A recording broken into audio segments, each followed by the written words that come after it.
ஓம் ஸ்ரீ மகாபெரிவா சரணம். மகாபெரிவா மகிமையில் இன்னைக்கு பெரியேரி தியாகராஜன் என்பவர் குடும்பத்தில் மகாபெரிவா நிகழ்த்திய ஒரு அற்புதத்தை இப்போ பார்க்கலாம். அது 1970ஆம் வருஷம். தியாகராஜனோட மகள் உஷா வயதுக்கு வந்து விட்டாள், ருது ஆகிவிட்டாள். வயதுக்கு வந்து விட்டாலே அந்த காலத்துல எல்லாம் சீக்கிரம் கல்யாணம் பண்ணிடணும் அப்படின்னு நினச்சிட்டு அந்த குடும்பத்தில் எல்லாரும் ரொம்ப சந்தோஷமாக இருப்பா அந்த காலத்துல எல்லாம்.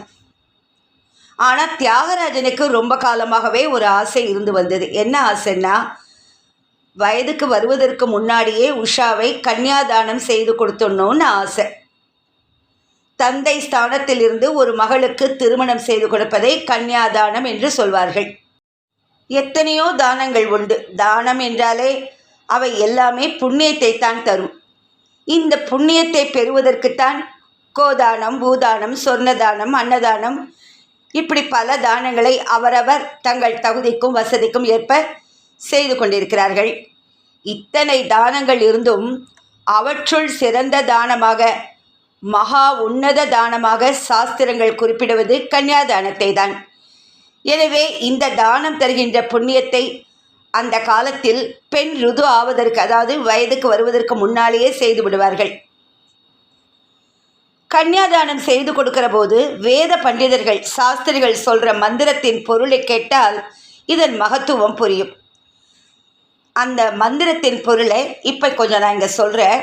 அதாவது கன்னியாதானம் செய்கிறவருக்கு முன் உள்ள 10 தலைமுறையும் பின்னால் வருகிற 10 தலைமுறையும் கன்னியாதானம் செய்கிறவருடைய தலைமுறையும் ஆக மொத்தம் 21 தலைமுறையின் பாவங்களை அகற்றி கரை சேர்க்கும் விதமாக இந்த கன்னியாதானத்தை செய்கிறேன்.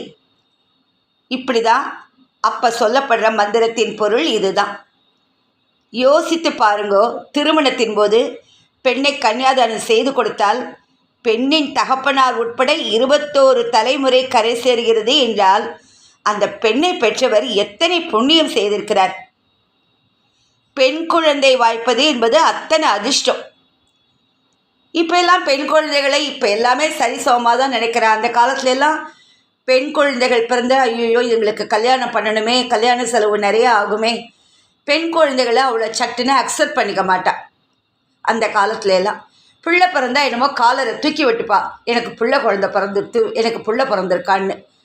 ஆனால் பெண் குழந்தை பிறந்தவாள் தான் ரொம்ப புண்ணியம் பண்ணிடுவா. ஏன்னா இந்த கன்னியாதானம் செய்து கொடுக்குற ஒரு தகுதி பெண்ணை பெற்றவர்களுக்கு மட்டும்தான் உண்டு. அதனால் பெண்ணை பெற்றவா கவலையே பட வேண்டாம். வரிசையாக பொண்ணு இருக்கே எப்படி கரையேற்றுறதுன்னு கவலைப்பட வேண்டாம். இன்றைக்கி இருக்கிற காலத்தில் எல்லாமே சரி சமந்தான்.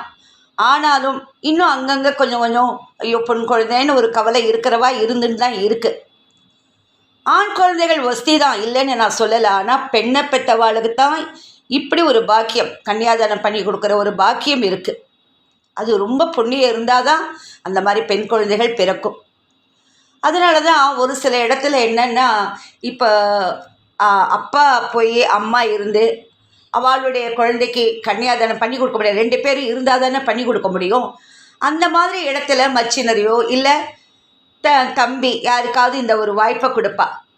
அவள் பொன் குழந்தை இல்லாதவாளாக இருந்தால் அவளுக்கு இந்த பாக்கியம் கிடைக்கும். நமக்கு பொன் குழந்தை இல்லைனாலும் மற்றவாளுக்கு பண்ணி கொடுக்கும்போது, கன்னியாதானம் பண்ணி கொடுக்கும்போது அந்த பாக்கியம் நமக்கு, அந்த மாதிரி நிறைய நான் பார்த்துருக்கேன். நிறையா பேருக்கு அந்த மாதிரி வாய்ப்பு கிடைச்சி பண்ணி கொடுத்துருக்கேன். அந்த மாதிரி சந்தர்ப்பம் வரும்போது அதை நம்ம உபயோகிச்சுக்கலாம். நம்ம புள்ள குழந்தைகள் மட்டும் இருக்கிறவா நமக்கு அந்த வாய்ப்பு இல்லாத போது யாராவது நமக்கு அந்த மாதிரி கொடுத்து கன்னியாதானம் பண்ணி கொடுக்க சொன்னால் சந்தோஷமாக பண்ணலாம். ஏன்னா அப்பேற்பட்ட ஒரு புண்ணியம் இது. இப்போ இந்த தியாகராஜனுக்கு வருவோம். இத்தனை விஷயங்களையும் தியாகராஜன் தெரிஞ்சுட்டு இருந்த காரணத்தினால தான் அந்த தானத்தை முன்னாடியே செய்து புண்ணியத்தை உடனே பெறணும்னு நினச்சார். ஆனால் ருது ஆவதற்கு முன் ஏனோ அது கை கூடவில்லை. ஆனால் இனியும் நம்ம தாமதிக்கக்கூடாதுன்னு முடிவெடுத்தார். உஷாவுக்கு திருமண ஏற்பாடு செய்யணும், நல்ல இடத்துல ஒரு மாப்பிள்ளை அமையணும்னு ஆசைப்பட்டார். அவர் மட்டும் ஆசைப்பட்டா போதுமா? குலகுருவான பெரியவாளின் அருள் வேண்டாமா?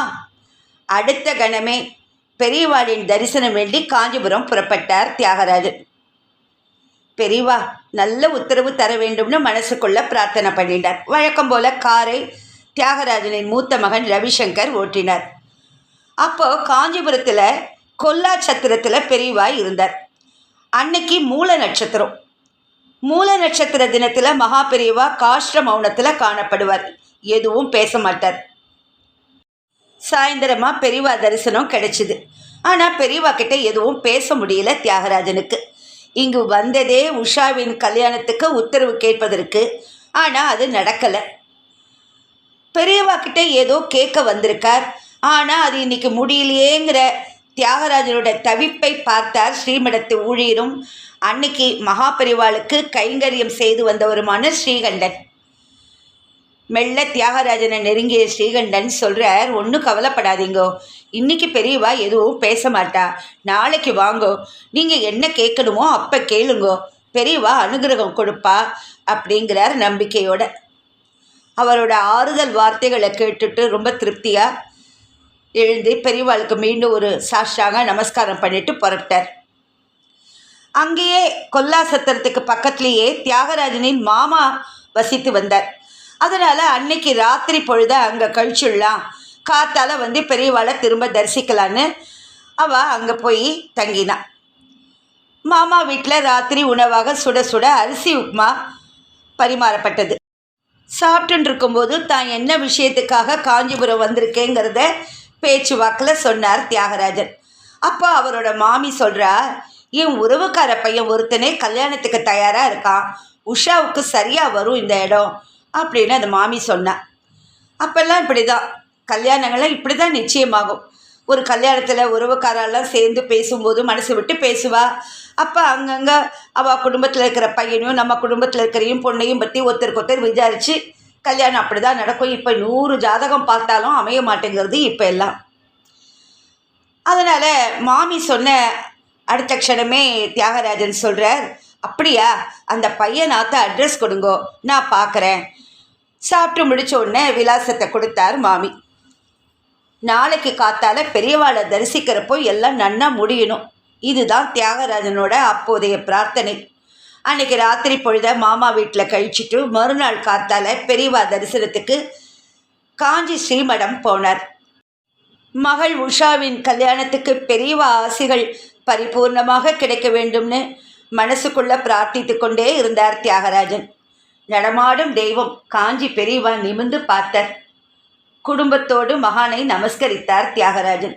எழுந்து நின்ற தியாகராஜனை பார்த்து பெரியவா கேட்குறா, என்ன உன்னோட கொல்லாச்சத்திரம் மாமி நேற்று ராத்திரி ஆகாரத்துக்கு உப்மா பண்ணி போட்டாளோ அப்படின்னு பெரியவா கேட்டாரே பார்க்கணும்.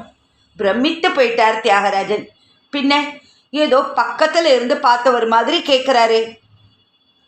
இந்த பிரமிப்பு அகல்வதற்குள் அடுத்த ஆச்சரியத்தை கொடுத்தார் பெரியவா. நீ வந்த காரியம் நன்னா நடக்கும் போ. பரவசப்பட்டு போனார் தியாகராஜன். பரபிரம்ம சொரூபத்தை கையெடுத்து கும்பிட்டு தன் நன்றிகளை தெரிவித்தார். இவர் காஞ்சிபுரம் வந்ததே தன் மகள் உஷாவுக்கு நல்லபடியாக கல்யாணம் ஆக வேண்டும் என்கிற பிரார்த்தனையோடு தானே. இத்தனைக்கும் தன் மகள் உஷாவின் திருமண விஷயத்துக்காகத்தான் தங்கள் திருச்சந்நிதி தேடி வந்திருக்கிறேன்னு ஒரு வார்த்தை கூட பெரியவா கிட்ட சொல்லவும் இல்லை. தன் அத்தியந்த பக்தர்கள் தங்கள் குறைகளை வேண்டுதல்களை பெரும்பாலும் சொல்ல விடுவதில்லை பெரியவா. அதாவது புலம்பவோ அழவோ விடுவதில்லை. பசிக்கிறதுன்னு கேட்ட பிறகுதான் குழந்தைக்கு சாப்பாடு கொடுக்குறாளா தாய்? இல்லையே. தன் முகத்தையே அண்ணாந்து பார்த்து கொண்டிருக்கிற குழந்தையின் முக குறிப்புகளை அறிந்து அது உணவுக்கு ஏங்குகிறது என்று புரிந்து கொள்கிறாளே தாயார். அடுத்த கணம் பாசத்தோடு பரிமாறுகிறாள் அல்லவா? அதுபோல்தான் மகா பெரியவா. உண்மையான பக்தர்கள் கேட்க வேண்டாம், புலம்ப விட மாட்டார். நாம் என்ன நினைத்து சன்னதியில் நிற்கிறோமோ அதை சிறப்பாக நடத்தி கொடுப்பார். நீ வந்த காரியம் நன்னா நடக்கும்.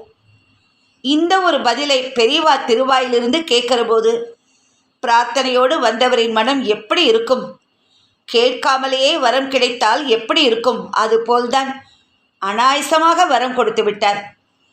குரு கொட்டி கொட்டி கொடுப்பார் என்கிறோமே, அதுதான் பெரியேரி தியாகராஜன் வாழ்க்கையில் நடந்தது. காரணம், அவருக்கு இருந்த எதிர்பார்ப்பு இல்லாத பக்தி. தியாகராஜனுக்கு ஏற்பட்ட சந்தோஷத்துக்கு அளவே இல்லை. மகான் திருச்சன்னதியில் திரும்ப ஒரு நமஸ்காரம் செய்து கைகளை கூப்பினார். பிரசாதம் கொடுத்து புன்னகையோடு உத்தரவு தந்தார் பெரியவா. சந்தோஷத்தோடு புறப்பட்டார்கள் தியாகராஜன் குடும்பத்தினர். சென்னை வந்தவுடனே முதல் வேலையா மாப்பிள்ளை வீட்டாரை நேரில் போய் பார்ப்பதுன்னு தீர்மானித்தார். தியாகராஜனின் மாமி கொடுத்த மாப்பிள்ளை விலாசத்துக்கு ஒரு நல்ல நாளில் போனார். பையன் ஜாதகத்தை வாங்கி கொண்டு தன் மகள் உஷாவின் ஜாதகத்தை அவர்களிடம் கொடுத்தார் தியாகராஜன். அடுத்த ஓரிரு நாட்களில் இரு குடும்பத்தாரும் ஜாதக பொருத்தம் தனித்தனியே பார்த்தார்கள். நன்றாகவே பொருந்தி இருந்தது. 2 குடும்பத்துக்கும் எல்லா விஷயங்களும் பிடித்து போயிருந்தன. மாப்பிள்ளை வீட்டார் செய்யாறு அருகே கீழப்பந்தல் கிராமத்தை சேர்ந்தவர்கள். அங்கே வசித்து வந்த ஏகாம்பரம் ஐயரின் 3வது மகன் கிருஷ்ணமூர்த்தி தான் மாப்பிள்ளை. நல்ல குடும்பம். செய்யாறு பக்கம் 3 கிராமங்களில் 200 ஏக்கர் நிலத்துக்கு சொந்தக்காரராக ஏகபோகமாக இருந்தவர் ஏகாம்பரம் ஐயர். ஊர் பக்கம் அவருக்கு அப்படி ஒரு நல்ல பெயர்.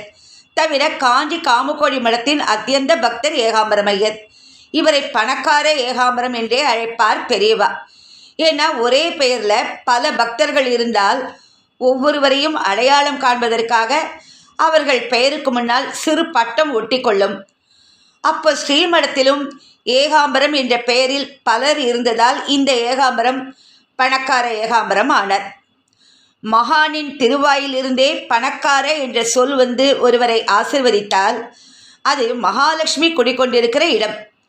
அந்த வகையில் செல்வச் செழிப்புடன் இருந்தார் ஏகாம்பரம். அடுத்து வந்த ஒரு தினத்தில் திருமணம் நிச்சயமானது. இந்த திருமணத்துக்கு வித்திட்டு ஆசைகளை வழங்கியவர் பெரியவாதானே. அந்த மகானுக்கு தங்கள் நன்றியை சொல்ல வேண்டும் என்று இரு குடும்பத்தாருமே விருப்பப்பட்டார்கள். தியாகராஜன் குடும்பமும் ஏகாம்பரம் குடும்பமும் புறப்பட்டார்கள். அப்போ மகா பெரியவா ஆந்திர மாநிலத்தில் சித்தூர் மாவட்டத்தில் கார்வேட் நகருங்கிற இடத்துல இருந்தார். ஒரு குளத்தின் கரையில் பெரியவா அமர்ந்திருந்தார். சுற்றிலும் பக்தர்கள் காணப்பட்டார்கள். தியாகராஜன் குடும்பமும் ஏகாம்பரம் ஐயர் குடும்பமும் சென்ற கார் குளத்தின் பக்கத்தில் வந்து நின்றது.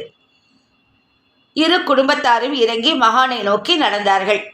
தியாகராஜனை தொலைவிலேயே பார்த்ததும் முகம் பூரித்தார் பெரியவா.